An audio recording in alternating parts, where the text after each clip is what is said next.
like Dr. Evil pressing the button and they just fall out of the chair. Yeah. It's a really, really tense between both these teams. They're both have to accept that they are the losers of the league, the punching bags of this league. And if you're CJ Entus especially, you've got 1 win and you want to make 2 wins, so you're like, well, we're not doing as bad as Prime. Yeah. as terrible as that sounds. Yes, definitely. And if Prime wins this, actually, CJ Entus is going to fall into 8th. Yes. Which is something to note. They do not want to fall into 8th.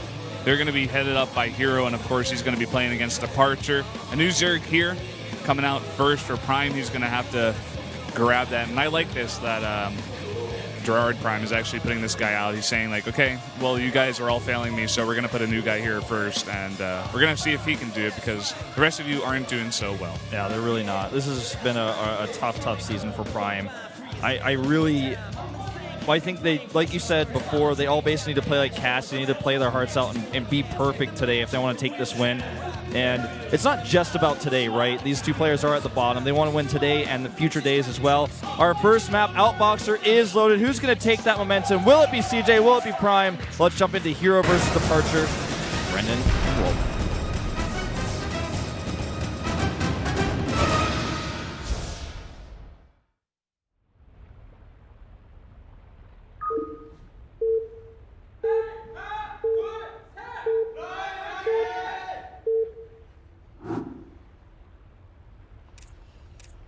LTA는 SK텔레콤.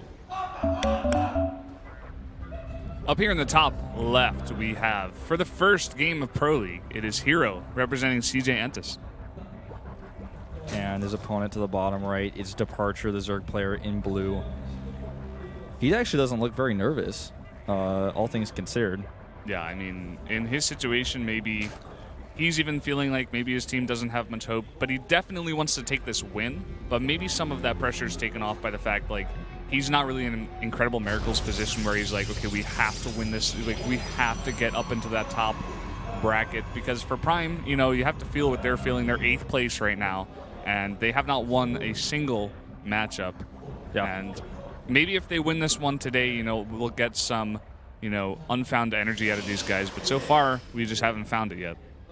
For Prime, things could not get worse. So if you think about it that way, it's like, you know, there's always this age-old question: is the cup half empty or half full? For Prime, the cup is empty, and they need to fill it. That's what they need to think. So there's no way that if DeParture loses here, he's going to think to himself, like, this is all my fault. I've ruined this season. This is his first time playing this season, and he's the first player. Obviously, he wants to get the momentum for his team, but there's not a whole lot of pressure, I feel, on him per se, especially because he's the first player. Yeah. For both of these teams, like we said before, this is the night. This is the night, man. This is the night. And we'll see if this probe can actually get away with the cannoning that he's intending to do, because this hatch first into gas, so he's definitely going to roll with it. hero's currently on a 2-win streak, by the way. This is a great way to get into a new player's head. We've seen players cannon rush terror in the past because he's a newer player who doesn't have as much experience. We've seen players do this all the time against newer Prime players just to mess with them a little bit, I feel, and get into that team's mindset. We had Dream also do a double barracks play against Terror, which kind of just tore him apart, so I like this as well. He's going to throw down this cannon right away, and there's no scout. There's no scout. He sees the probe, but he's going to come over here with this drone. He's going to be like, uh-oh. He's going to say, okay, well, I'm cannoned. Luckily, my gas is up pretty early, because I might be able to use that to get out of this situation, but only one cannon means that he may try to save the hatchery, but it's going to cost him a lot to do so. Meanwhile, hero's already transitioned. He's got his first cannon up back at home, or rather, he's got his first gateway up at home. There's the cancel on the hatch, actually. He's not even going to go for it. And he checks to see if the cannon is canceled. Cannon is not canceled. He's going to try to get this third base up first. He's starting speed right away. He's getting a bunch of those Zerglings out. This is a cool choice because it gives him the opportunity to basically cut his losses and take the medium ground. It means his hatchery is delayed, but he does have that early speed tech. He's got the gas he can continue mine if he chooses to do something else. He does pull out, and he doesn't have to spend a bunch of resources to try to keep a hatchery alive. Second cannon gets started here just in case he thinks that DeParture's going to try to break this up pretty quickly, and then, of course, make his hatchery soon. Double hatch. He goes actually to the 6 o'clock expansion here. And this could be good for him. It's going to be hard for herO to scout that. I mean, I would love to see herO to go over there. He is going up to that other possible area. He doesn't see anything. I wonder if he's going to go straight to that other side down there at the south. That would be a really good scout. I think he really needs to do that. He doesn't want to let DeParture get away with that. Yeah. Would like to avoid that for sure. And he actually sends the probe down in that direction. He can't cannon it because the Zerlings are already out and he's already being chased. But it's important for him to know this because now he knows, okay, you cut gas for sure, and otherwise you wouldn't have enough minerals for this early. And also he knows that, oh, good luck, CJ from the Philippines. Thanks for coming down. Having a CJ fan from the Philippines, that's pretty really cool. Yeah. Thank you for coming. But he sees us and he knows, okay, I can try to hit him with aggressive timing. He's getting +1 right now, which is something that's really nice to have when you go for a Forge expand because you already have that Forge as part of your infrastructure. Yeah, I'd love to see a timing out of herO right now. He's delayed that first hatch, and now, like you said before, his whole base is going to be super spread out DePartures, and if you go for something with an attack on that third base, which is so far away from the main, nothing's going to be connected by creep for a while. It could really do a lot of damage. Plus, it's so much closer to herO in general by ground, so if he walks over there and puts a forward pylon down, he can reinforce his attack so quickly. I think he may add some gateways right at that pylon that we just saw placed as soon as the Overlord is chased away, which it is being pushed by that sentry. It looks like it will survive, annoyingly, for the sentry. Yeah, that sentry not quite doing his job. Did Not the best able he to- could. Not able to finish it off, not able to get that finishing blow. Cannon here trades for, looks like 5 Zerglings in total. So he gets that, delays the hatchery, well worth it. That's exactly what I was saying. 3 cannons right at that pylon, or rather 3 gateways at that pylon. It made 3 cannons as base. He's being really defensive, man, against those Overlords once no scouts get in. He's going to hit that aggressive +1 or gateway timing, it looks like. But with the Twilight Council going down here, plus the fact that he has no forward pylon whatsoever, we could just see +2 and blink as the follow-up, which is another smart idea. Yeah, another strong attack, a little less all-in-y. He's going to have that blink also if he needs to transition. These Zerglings just scouting the front, sees that upgrade is coming out. 5 gates being added. Twilight Council very close to completion. Then back at home for DeParture, he has a Hydralisk Den on the way. He's getting a Spine Caller just to be safe. He's getting that very important Overseer. And the Overseer here is going to try to identify exactly what it is that he's up against because, okay, here it goes. Comes in here, sees all the gateways, sees the blink research, and now he knows, okay, you have a really, really fast attack coming my way possibly. Zerlings are going to try to force a cancel on this Nexus, and they should be warded off because that Zealot, I mean, with that few Zerlings, he's not actually going to get the cancel, and he's going to lose a lot to do it. Yeah, so far a Hydralisk Den has come out for DeParture. He's going to try to use that to defend this right now. A bunch more Zerglings as well. But the third Nexus is going down as well, so it's not going to be super all-in. Yeah, I think the Zerglings that attack that Nexus might be able to do some damage. This Overseer tries to drop a Changeling to distract, but those Stalkers are not distracted. He's got an Overlord here, so he's going to make sure this base is not canceled. With the wall going down, it looks like you're correct. He's not actually going to commit too heavily to this, but with +2 and with Blink, he has a lot of flexibility. He's also somewhat decent defensively against the Stalkers, or against the Hydralisk with those Stalkers. Range is almost done for those Hydras. And the Lings here have to be careful about coming up without Hydralisk support. They're right behind that line of sight blocker, though.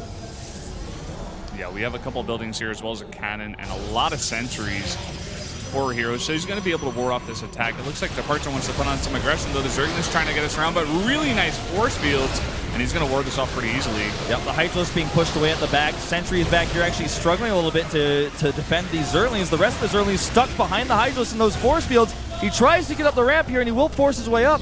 Now he can actually just warp in a few more Stalkers. He has that high ground controlled. And those force fields are so critical because without them, the Hydralisk would have torn those sentries apart before the next round of Stalkers were warped in. Yeah, really nice bunch of force fields now. And with Blink and +2 just finishing, he's going to be able to hold this off. Another brave wave of force fields here delays the attack even further, which means now his economy, which is getting a little bit better, he's able to produce 3 probes at a time, will allow him to warp in additional Stalkers. He has those upgrades, and pure Hydra with a few Zerglings to support is not going to push through this. He has to blink back again, but his trades are so nice here. And, I mean, if you just look at the supplies, herO is really not taking any losses here. And now he has a third base so comfortably. Fast Hive coming up for DeParture feels almost a little bit desperate at this point. Yeah, he's going pretty fast Hive here. He also did throw down that Roach Warren. And with these Blink Stalkers on the map, the Hydras with that speed are not going to be able to do much so far. He's going to be able to blink right here and pick up a bunch more. And Bit of back off. Yeah, a bit of a concern is those Zerlings, but he has the rest of the sentries coming. The sentry train rolling across the map here, and all he has to do is blink against these Zerlings. Once the force fields are up and the Guardian Shield, this is not a good place to be for DeParture right now. The blink forward on top of the Roaches, even trapping them with force fields. One lone Hydralist tries to be a hero, but he does fall down. Not the right day for him today. He's trying to be a hero, trying to ward off herO, but herO's attack right now looks so strong. He's trying to desperately get out this 15 Roaches while that Hive is coming out, but this army is too big for herO. Yeah, now fighting with drones. I think that this is going to be the end. He tried to do too much. He attacked, was shut down hardcore at the third base. Plus, I mean, besides that, he went into Hive and didn't have any upgrades, didn't have Roaches. Yep. Roach speed isn't done. He just tried to do too much after his attack failed. He took a risk, which when you're behind like he was, you have to do. But herO takes this game pretty handily, pretty easily, and Prime is going to fall down 0-1 here. GG.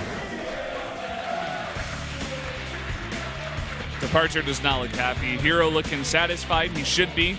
His +2 Stalkers with Blink just so efficient against that army, which had no upgrades. And like you said, just trying to do too much at the same time as DeParture. And that's going to be 1-0 for CJ already. Yeah. I just have this feeling of like that attack from DeParture was. It just felt a little bit lackluster, and herO with his hallucinated Phoenix Scouts knew what was coming. Those force fields were on point, and I mean, if you commit that much to the Zerlings on the Hydras, you don't have enough drones. Your third base is so late because of the cannon that all of your build is just wrong. If you try to sit back and wait after you scouted those gateways, you let a Pro player get all that extra mineral income from the third base, he's just going to hit you with Blink Stalkers at your third base, which is exposed, kill your hatch, and then walk away. And then you're going to be even further behind. So if you try to attack and force your way into that base with a faster rally on some of those units from the third base, maybe you can break through and take that early third base down. But on this map as well, with the high ground there, it almost feels like Antigua, where you're just up there at the top of the ramp, high ground vision. You got the good forest fields there. The Hydralisk looking a little bit flimsy, and it looks like Coach Park and CJ very happy with this very first game win. And they should be a pretty easy win right now for herO. Those force fields, though, you have to give some credit to herO. The force fields were very, very good. He was able to ward off